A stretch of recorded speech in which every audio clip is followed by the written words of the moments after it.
Começa agora mais um episódio do Geração V, o teu programa de comentário político jovem. Comigo tenho não 2 amores, mas 5-4. Olá Bernardo Faro, Catarina Doré, Gonçalo Sousa e Joana Marques Brás. Como estamos depois de uma semana de interregno, agora sim os 5 juntos? Estamos bem, Vasco. Estamos bem, já com saudades que tínhamos uns dos outros. Exatamente. O meu nome é Vasco Galhardo, do Movimento Eu Voto, e vamos já passar para o tema da primeira parte. Nas últimas noites, vários pontos espalhados por Lisboa têm sido alvo de intensos desacatos e cenários verdadeiramente dantescos que fazem lembrar outras cidades europeias. Os confrontos começaram no bairro de Alfragide e depressa se estenderam a vários pontos da Grande Lisboa.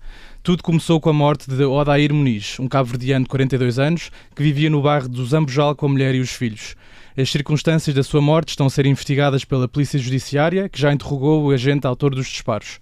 Ao contrário do que foi inicialmente relatado, parece que afinal os agentes da PSP não terão sido diretamente ameaçados pela vítima com uma arma branca em punho. Segundo avança ao Expresso, o agente da PSP que baleou mortalmente Odair Muniz terá sido constituído arguido por homicídio simples. Já o Jornal Público avançou que este homem não tinha, de momento, nenhum processo judicial aberto, mas que tinha cadastro por ter sido condenado por tráfico de droga, danos contra a propriedade, furto, roubo, por condução sem carta e sob o efeito de álcool. Até ao dia de ontem tinham sido destruídas 3 viaturas da PSP, 4 autocarros, 16 carros, 2 motas e outros tantos caixotes do lixo. A morte deste cidadão desencadeou uma reação que não estamos a ver ainda que tenha um prazo para terminar, apesar da noite de ontem, de quinta-feira, ter sido, felizmente, mais calma. Gonçalo, começamos por ti. Como é que viste este tumulto em Lisboa e como é que se pode acabar com esta violência? Bom, eu acho... Tu referiste a uma frase inicial que foi interessante de ver, que foi como já vimos em outras cidades europeias. E eu lamento imenso, mas eu não cresci. Eu não tenho muitos anos de vida, mas já são 25. E eu não cresci num continente europeu onde era normal isto acontecer em várias cidades europeias, muito menos em Lisboa. Eu acho que há um fenómeno interessante às vezes na vida que é duas coisas poderem ser verdade ao mesmo tempo. E acho que da mesma forma que as circunstâncias do que levou ao assassinato, ou ao balear, alegadamente, porque isto ainda está em investigação, não é? Não é alegadamente baleado. É baleado. Não. O assassinato é que é o alegadamente, não é o balear. Portanto, são coisas diferentes, não é? Assassinado. Sim, mas depende das circunstâncias, não é? Portanto, independentemente disso, e eu também não vou dizer comentários deliberativos porque a questão está em investigação, o que não abona a favor da PSP é o facto de já terem sido dadas 2 versões diferentes da história, ou 3 versões, não sei, enfim, mas já foram dadas versões diferentes. E isso não abona propriamente a favor da narrativa do lado da polícia. Ao mesmo tempo, do lado oposto, não é? Da vítima, não é? No caso em questão. O que acontece é que também não abona a favor todos os protestos que estão a existir neste momento de forma completamente violenta e que não fazem sentido absolutamente nenhum. Ou seja, o que me parece aqui é que nós estamos a entrar numa espiral em que nós não vamos resolver isto. Porque a pergunta que nós temos que nos colocar é como é que nós resolvemos efetivamente isto? Há graves problemas nas forças de segurança. Eu acho que as forças de segurança em Portugal são completamente ignoradas, são completamente esquecidas e há um grave problema de saúde mental dentro das forças de segurança. Até porque os níveis de suicídio dentro das forças de segurança são irrisórios. Comparativamente com a média, enfim, já era demais, não é? Mas comparativamente com a média, são níveis absurdos. Depois, olhando para as realidades dos bairros, o que se passa... Eu conheço bem essa realidade. Eu cresci numa zona que, não querendo tornar isto pessoal, porque eu gosto de separar as coisas, não é? Mas eu cresci numa zona, São João da Talha, algumas pessoas conhecerão, onde havia efetivamente esses problemas. Havia alguns casos de violência, de vez em quando havia-se uns tiros, havia tráfico de droga. E, portanto, é perceptível que aí há um aglomerado de pessoas que não praticam o bem, mais densificado do que no resto das zonas de Lisboa ou em outras zonas, se quiserem especificar. Agora, há pessoas de bem aí, claramente. Claro. Da mesma forma que a grande maior parte das pessoas neste país são de bem, quer na polícia, quer nos bairros, o problema é que em determinados momentos há aglomerados que se concentram para praticar o mal. E é isso que acontece em muitos dos bairros. E enquanto a situação não for resolvida, e essa situação passa por ser resolvida em 2 aspectos. Em primeiro lugar, dar mais apoio às forças de segurança no sentido em que quando tiverem que agir de forma tranquila e profissional e ajustada, terem que o fazer, porque há determinadas molduras que eu acho que em Portugal não deveriam acontecer para os polícias. E do outro lado dos bairros, as pessoas dizem, e eu vejo às vezes alguma crítica social mais à esquerda no sentido de porque o Estado não está presente, e essa crítica é verdade. Mas nós também não podemos esquecer a característica individual das pessoas. Eu conheci muita gente que também veio dos bairros, também veio de zonas complicadas, saiu de lá e hoje em dia são senhores. e dependeram única e exclusivamente da igualdade de oportunidades que este país lhes deu. Portanto, foram escolhas individuais. Eu concordo que o Estado falhou e continua a falhar nesse aspecto, mas agora, não vamos retirar tudo o resto. E há aqui dois panoramas diferentes. Uma coisa é reconhecer, enfim, está em processo de investigação e, portanto, o meu comentário não é deliberativo, até a prova em contrária, não é? Mas partindo do pressuposto alegado que efetivamente foi feito erradamente o disparo da bala, não é? Isso é condenável, alegadamente, não é? Até ver. Eu estou a usar o alegadamente por causa dos... Sim. Não quero levar um processo nem do lado nem do outro, não é? Mas... Acho que há um lado que não levas um processo porque não tem apoio jurídico para te poderem pôr um processo em cima. Portanto, não, se levas um processo da parte da polícia, hoje em dia eu prefiro não arriscar nem de um lado nem do outro. Portanto, enfim. Do caso em concreto, é preciso compreender que nesse aspecto isso é efetivamente condenável, mas isso não vai justificar nem muito menos dar razão a que se anda a queimar autocarros. Os tumultos todos, sim. E, além do mais, há uma pessoa neste momento a lutar pela vida, um condutor do autocarro. Já não está a lutar pela vida, está fora de perigo. Está em estado grave, mas não interessa. Está fora de perigo, Gonçalo, tu estás a defender alguém que queimou um autocarro e que agora não, Gonçalo, esteve em estado grave. Que tu não exageres no teu discurso, que é esse o problema desta situação. A última vez, Joana, a última vez que eu vi a notícia, que foi ontem à noite, o homem estava... à noite já estava fora de perigo. Desculpa, eu ontem vi a notícia, estava de noite, e a notícia dizia que o homem estava em estado grave. Se calhar a notícia era dada eu não sei se tu estás a tentar desculpabilizar alguém ou as pessoas que queimaram e mandaram molotovs para dentro de um autocarro e alguém foi parar ao hospital porque tinha a cara toda queimada, mas isso não sou eu. Da mesma forma que tentar que não tenhas um discurso extremista, Gonçalo. Mas quem é que está a ter um discurso extremista? Extremista é queimar autocarros. Extremista é balear pessoas indevidamente, sejam criminosos, sejam polícias, etc. Isso sim é extremista. Agora, desculpa, eu não vou entrar em desculpabilizações de pessoas que andam a queimar autocarros, a queimar carros da polícia, a agredir pessoas, a esfaquear pessoas, a agredir jornalistas, como fizeram. Vimos em direto uma reportagem da CNN onde uma jornalista tinha 7 ou 8 pessoas a correr atrás dela. Partiram o carro todo. No bairro da Portela, em Carnaxide. Partiram o carro, sim. Partiram o carro todo, mas isto, desculpem lá, mas isto não é um país onde isto possa acontecer.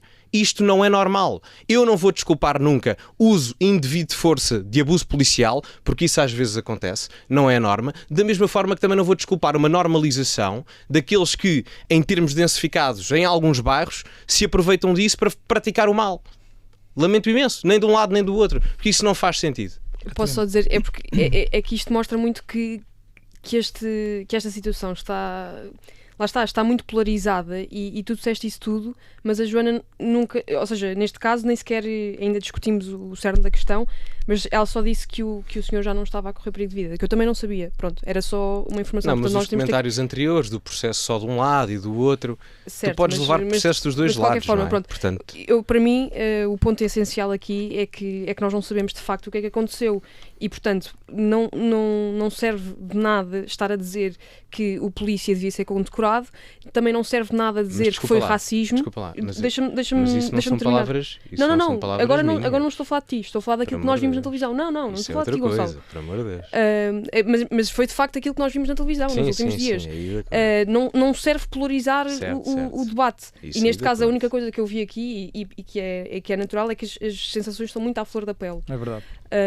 Mas a verdade é que as coisas não são todas preto ou branco. Uhum. Não existe sempre um lado inteiramente certo, nem um lado inteiramente errado. Nós não sabemos o que é que aconteceu. E já agora aquilo que disse das pessoas todas que falaram esta semana, a pessoa na qual eu me revi foi Carlos Guimarães Pinto.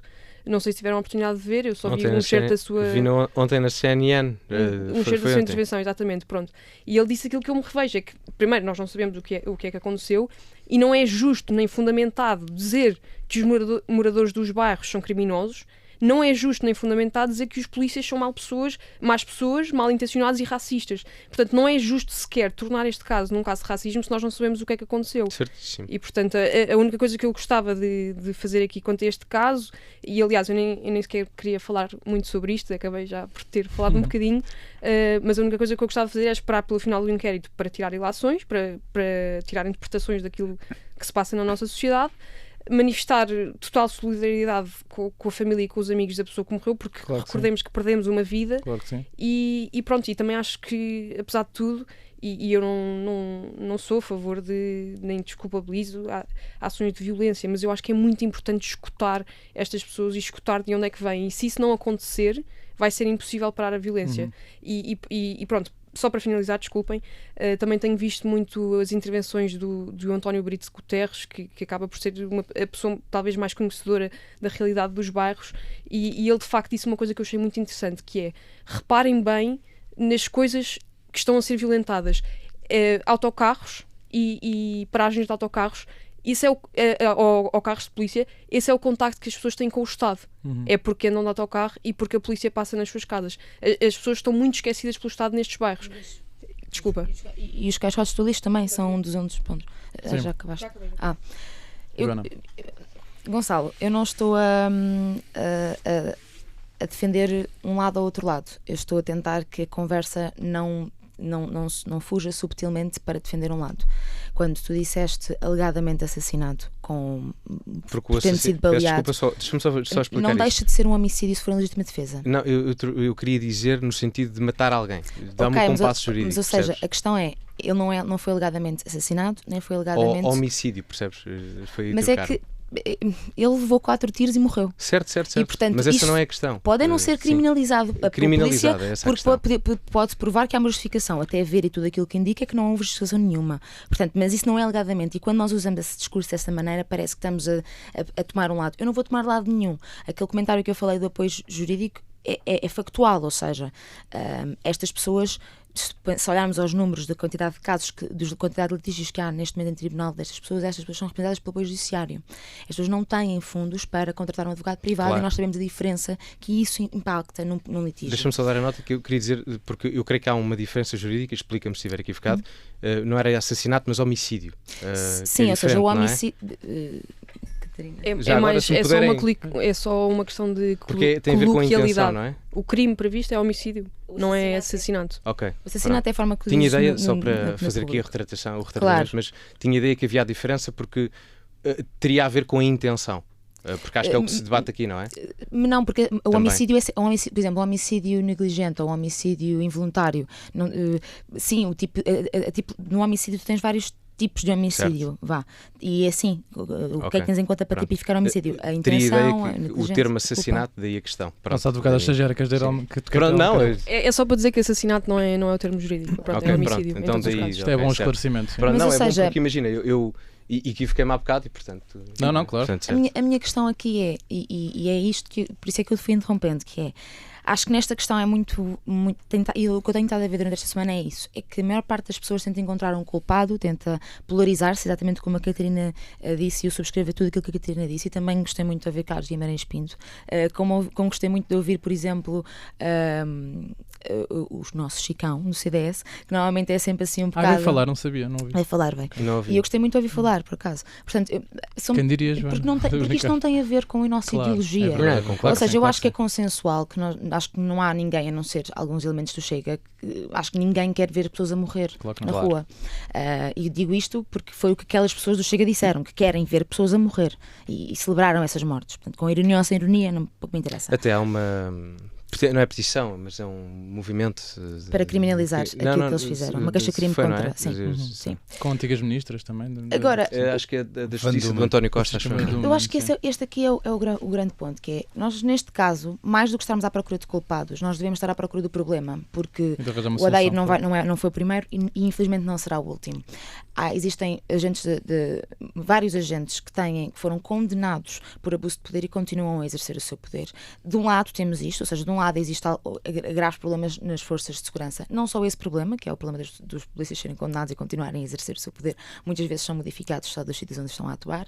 O facto de a polícia que fez os disparos tinha praticamente acabado de sair da academia. Exatamente. Portanto, estamos a colocar pessoas com pouca experiência profissional, pouca experiência no terreno, em situações que são muito, muito, muito sensíveis.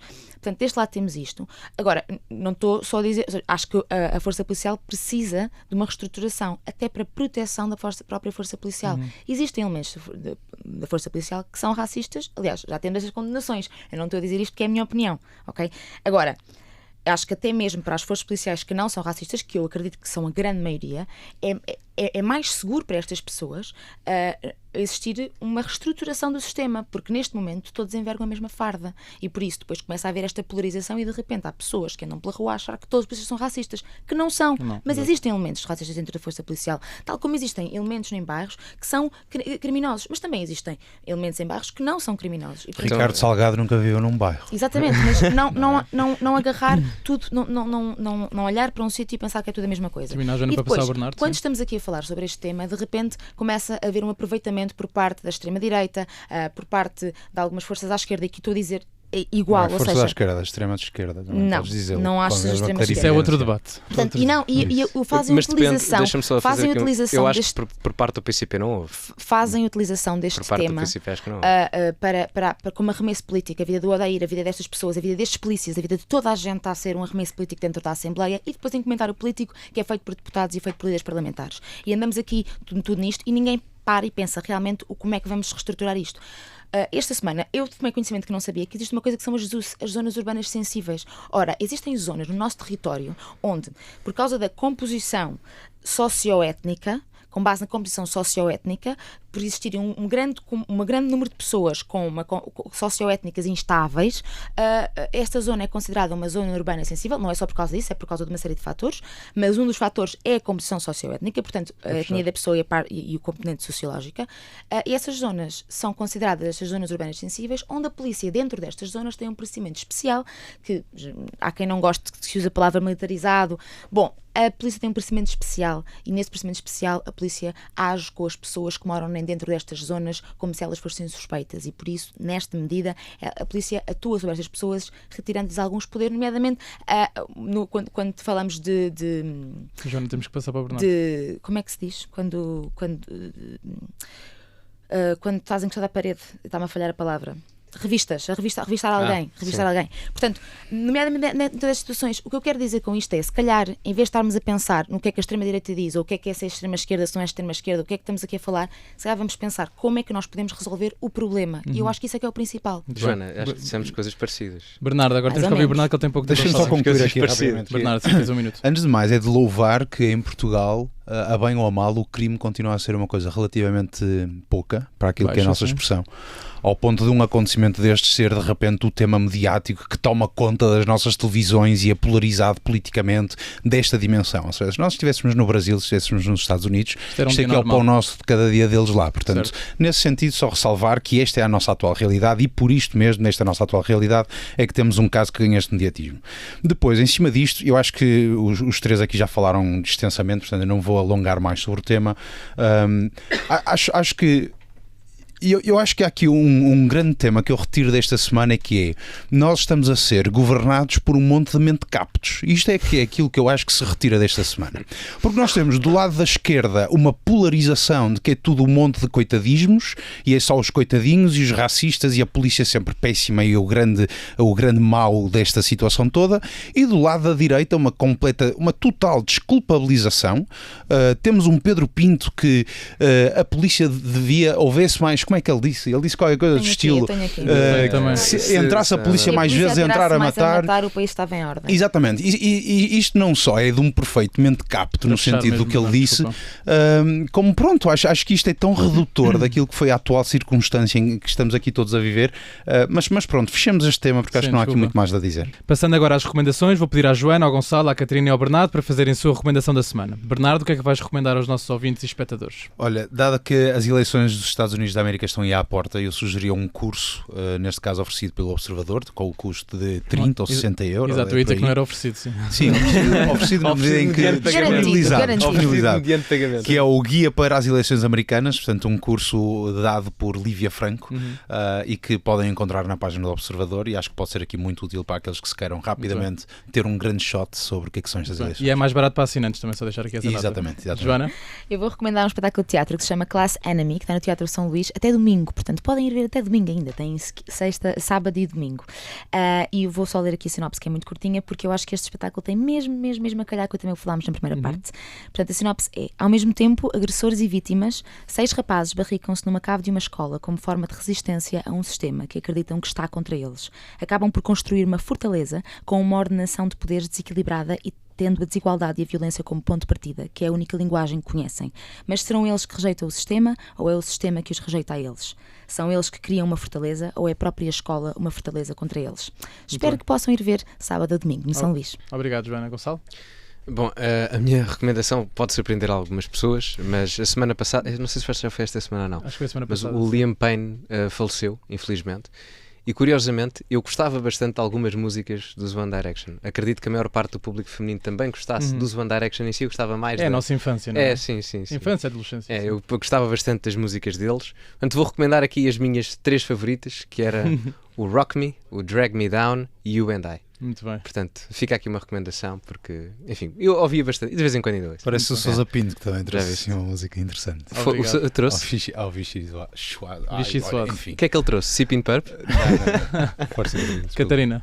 Eu vou recomendar uma reportagem do Público, que eu já partilhei também amplamente com os meus amigos, que é sobre o grupo do Telegram, que existe com 70 mil homens, onde partilham fotografias de mulheres, fotografias íntimas, sem consentimento, e pronto, eu agora não vou desenvolver mais porque vamos ter a oportunidade de falar disso. Neste seguimento, acho que dou-te já a palavra para falar sobre este tema que, sim, é tão chocante. Então, talvez para quem ainda não esteja a par, primeiro vão ler a reportagem, porque a reportagem é levar basicamente um murro no estômago e é não querer acreditar que o que se está a passar é possível. Mas aquilo que está a acontecer é basicamente um grupo neste momento tem 70 mil pessoas, mas há mais do que um grupo, e o objetivo único e exclusivo é partilhar fotografias de mulheres, íntimas ou não, às vezes é fotografias das mulheres a fazerem coisas normais, como, sei lá, tarefas comer, domésticas e o que seja, sim. E tem uma característica em comum, que é a ausência total e absoluta de consentimento. Pois. E muitas vezes de sequer conhecimento que estão a ser fotografadas. Depois o grupo está organizado por tópicos, e lá está, eu não vou reproduzir aqui a reportagem porque acho mesmo que as pessoas deviam ler para tomar consciência do problema que está a acontecer. Mas um dos tópicos que eu gostava de destacar é mulheres, mães e filhas. Ou seja, mulheres no sentido de esposa. Portanto, os homens chegam a fotografar a própria família e a partilhar com 70 mil desconhecidos apenas para, por um lado, receber fotografias dessas de volta e de alguma forma ter prazer com isso, que eu não sei como é que é possível. E portanto isto é abjeto, isto é inqualificável. É deplorável mesmo. E o que está por trás disto é ainda mais grave, percebes? Isso é que me preocupa, porque há toda uma cultura de rebaixamento da mulher, de humilhação, criação de minis Andrew Tate da vida, e isso preocupa-me muito em relação ao futuro, porque o caminho que se fez de alguma forma em relação à igualdade de género está de facto a andar para trás, e são canais submersos, ou seja, não são os canais tradicionais de comunicação, e portanto é muito mais difícil tu tomares consciência de que as pessoas estão envolvidas neste tipo de coisas, e portanto, enfim, eu mais uma vez recomendo a leitura desta reportagem, e lembro que casos como o de Gisele Picot, que nós também já falámos aqui, não acontecem por acaso. Homens como estes são cúmplices destes crimes, e é preciso ter consciência de que o perfil de um violador, de um abusador, não é aquilo que vemos nos filmes, não é uma pessoa que está escondida num parque escuro à noite. São pessoas comuns, com vidas normais, e que talvez nem sequer tenham consciência, porque não tiveram esse tipo de educação, de compreender que isto é completamente inadmissível e que isto é criminoso mesmo. E há pessoas a lucrar com isto. Pronto, e é com isto que eu termino. Obrigado, Catarina. Acho que no mesmo âmbito a Joana apropriando um bocadinho do sentido das palavras daquele brilhante assessor do Chega que no outro dia dizia mais um criminoso morto, menos um votante do BE. Eu acho que no caso deste grupo é caso quase para dizer menos um grupo de partilha e troca de impressões entre militantes de Chega, quase, não é? Eu acho que ainda bem que vai abaixo. Eu acho que eu vi, não sei se porque eu vi isso por alto, mas o pior disso é que eu acho que para teres que entrar nesse Telegram tinhas que pagar, não era? Mas há outros. Há todo eu não li a reportagem, portanto estou completamente longe deste tema. Eu estava a dizer que não sei, porque foi um amigo meu que também leu a reportagem e disse-me isso. Foi por isso que eu disse que há pessoas a lucrar, porque tu para entrares no grupo pagas. Portanto, os donos do grupo lucram com isto. Mas calma, neste grupo os jornalistas do Público tiveram de pagar, mas existem grupos no Telegram semelhantes a este, porque este é só um, que não tens de pagar. Ou seja, não vou aqui. Eu já tive problemas, só para dar aqui, eu já tive problemas com o Telegram, no sentido em que eu nem Telegram tenho, pessoal, e tive contas falsas a fazerem-se passar por mim, a venderem links de criptomoedas falsos e coisas do género. É muito perigoso, realmente. Não, é sinistro. Esta notícia é sinistra. Eu só em relação ao que o Bernardo disse, não quero também estar, ou seja, Ivo, eu estou naturalmente a brincar. Como é que eu vou dizer isto depois? É isso. Eu baseei-me naquilo que foi a intenção das palavras que eu acho meias patetas do assessor de Chega. Sim, claro. Mas só isto, sim. Naturalmente. Pois, porque agora queria só ter a certeza. O que seria? Relativamente ao grupo do Telegram, aquilo que a Catarina disse, concordo em absoluto com tudo o que a Catarina disse. Acho que nós ficámos todos muito chocados com o caso do Pellico e de repente temos aqui um caso à portuguesa. Um caso à portuguesa, mas com 70 mil. Sim. Portanto, ou seja, não diminui o caso francês, como é óbvio. E a coragem que a Gisele teve. Agora, nós também temos isto aqui. E um dos tópicos que também vi no grupo, através da reportagem do Público, para mim foi muito chocante, foi o Grávidas, que é o feia, mas até comia. E estes títulos revelam muito bem um desequilíbrio profundo que nós temos neste momento dentro da masculinização. E normalmente quando eu falo nisto as pessoas vêm todas, feminazi, mas não é isso, ou seja, a masculinidade está a ser construída muitas vezes sobre valores de violência. Não são todos os homens, não é isso. Mas é sempre um homem, é a tal frase, não é? Portanto, não estamos a dizer que todos os homens são violentos, não estamos a dizer que todos os homens são este tipo de homens. Claro que não, são 70 mil, são estes, não são os milhões todos que temos em Portugal. Agora, há qualquer coisa que está muito errada na maneira como estamos a criar uma ideia de masculinização. E a Catarina estava a falar do Andrew Tate e eu acho que é um excelente exemplo. É este tipo de informação que vai proliferando nas redes sociais e que chega muitas vezes a rapazes mais jovens. E, portanto, nesta sequência, achei extraordinário como é que o nosso primeiro-ministro, na sexta-feira passada, decidiu apresentar 7 medidas para conduzir o governo, sendo que uma destas 7 medidas, portanto, tendo em conta todo o estado em que está o país, não é? Uma das 7 medidas mesmo muito importantes é rever o programa da disciplina de cidadania. A disciplina é essa, que vem precisamente dar um tipo de educação de cidadania aos jovens que está a prevenir as gerações futuras de, se calhar, daqui a 10, 20 anos, continuarem a contribuir para grupos destes e para coisas que tais. Portanto, a disciplina de cidadania, bom, eu não sei se vale a pena sequer ainda a este ponto da situação explicar que a disciplina de cidadania não tem nenhum tipo de ideologia.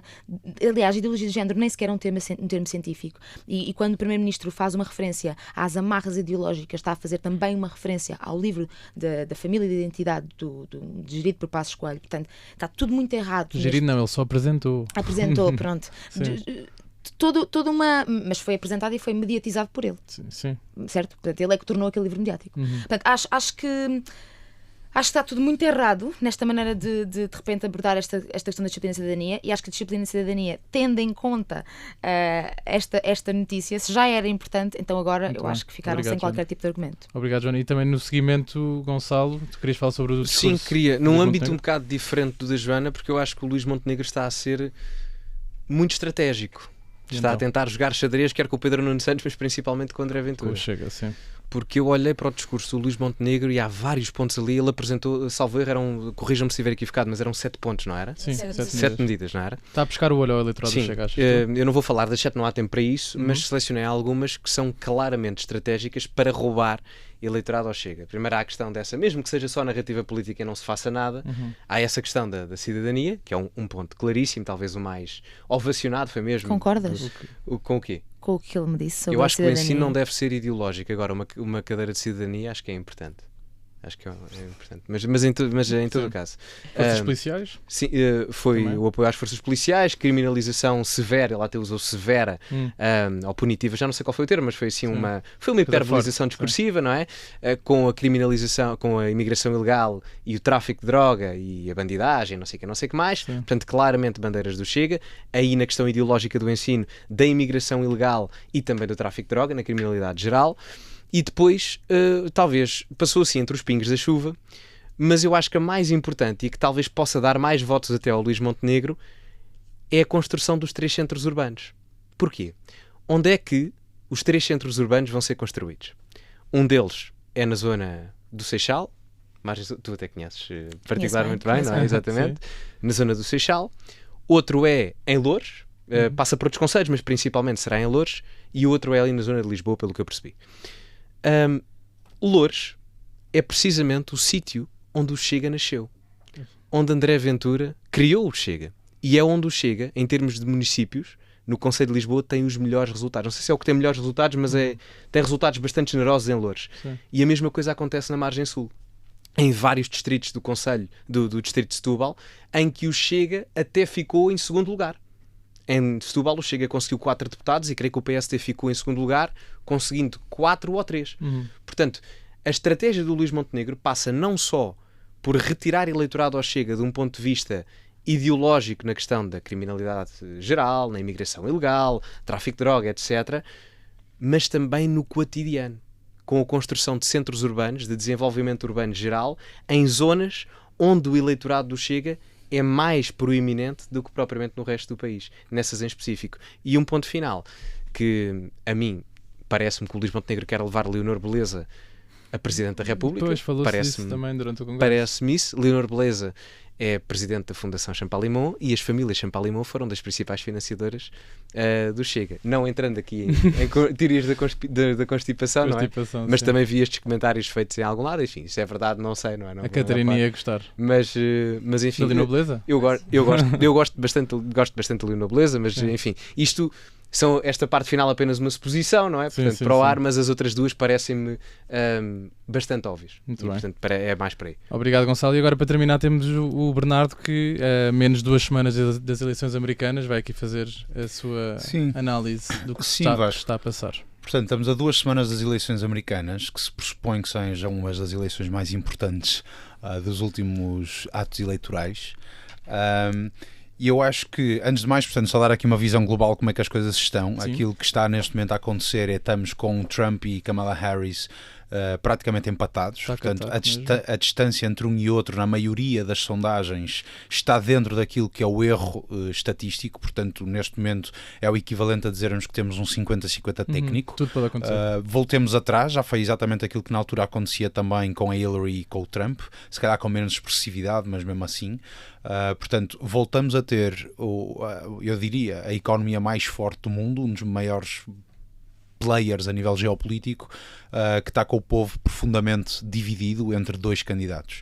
Sei que agora também houve uma recente sondagem onde davam a Trump já uma larga vantagem com cerca de 60 pontos percentuais, portanto deixando a Kamala Harris nos 30 e poucos ou 30 e tais. No entanto, dado que é uma única sondagem, eu não sei como é que as coisas daí vão... Ou seja, eu não sei qual é que é a influência na discussão daquilo que é a distribuição geral. Sei também, denoto que Pensilvânia é aqui o estado que neste momento está sob grande discussão, porque a Pensilvânia, dado o estado que é o número de eleitores que elege, estão agora os dois num debate muito próximo e numa luta muito próxima. Mas só deixar mesmo a nota que é um bocado crítico olharmos para aquilo que neste momento estão a ser as eleições americanas, com tudo aquilo que está a acontecer. Portanto, nós não nos esqueçamos, estamos com a Europa em guerra, pelo menos à frente Ucrânia-Rússia, estamos com o Médio Oriente, onde as guerras continuam a escalar. Cada vez mais. Exatamente, entre participações do Irão, agora também já no Líbano, portanto as coisas continuam a escalar por lá. A Rússia vem pedir agora também aqui um acordo de paz, ou pelo menos uma discussão de paz com a Ucrânia, mas ainda tudo muito, muito por alto. Temos agora a Coreia do Norte a enviar soldados para a Rússia que vão lá passar a fazer também um reforço nas suas frentes militares. Portanto, estão aqui a haver muitas movimentações. O jogo geopolítico está muito, muito, muito partido, ponhamos assim.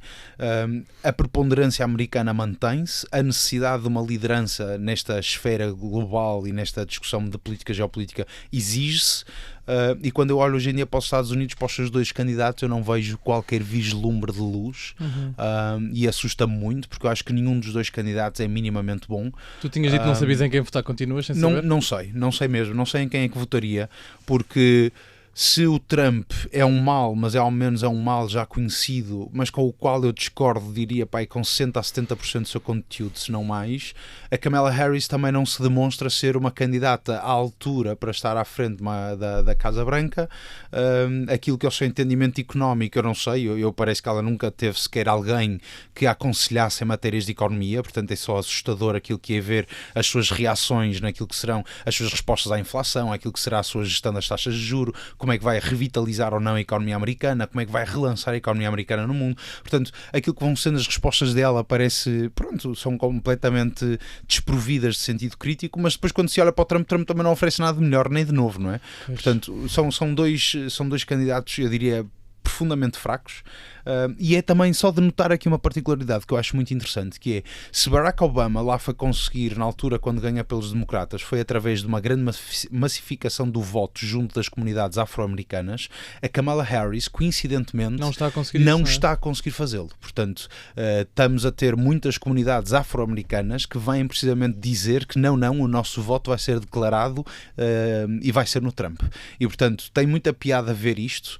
Quando nós olhamos historicamente, também tem outra piada, não é? Que o Partido dos Republicanos é o partido criado por Lincoln para ser precisamente a frente de combate à escravatura liderada pelos democratas. Portanto, quando nós olhamos há cerca de 100 e poucos anos atrás, até tem piada isto, não é? Sim. Mas também tem piada, dada a narrativa, exatamente, ou seja, dada a narrativa que inicialmente tinha sido construída por Trump, que era um homem muito racista, de repente até consegue ir buscar um grande apoio a estas comunidades afro-americanas. E aos latinos. E aos latinos principalmente. Eu acho que ele até ganha nos latinos. Pois, nos latinos eu não vi em particular. Porque há muita malta de Cuba, Venezuelas e etc. Mas não me admira. Portanto, era deixar esta nota. Acho que as próximas 2 semanas vamos ter que trazer aqui mais sobre os Estados Unidos da América e as suas eleições, implicações, ramificações. E pronto, só deixar esta nota. Portanto, temos 2 candidatos que eu acho que são muito fraquinhos, ambos, é a minha opinião.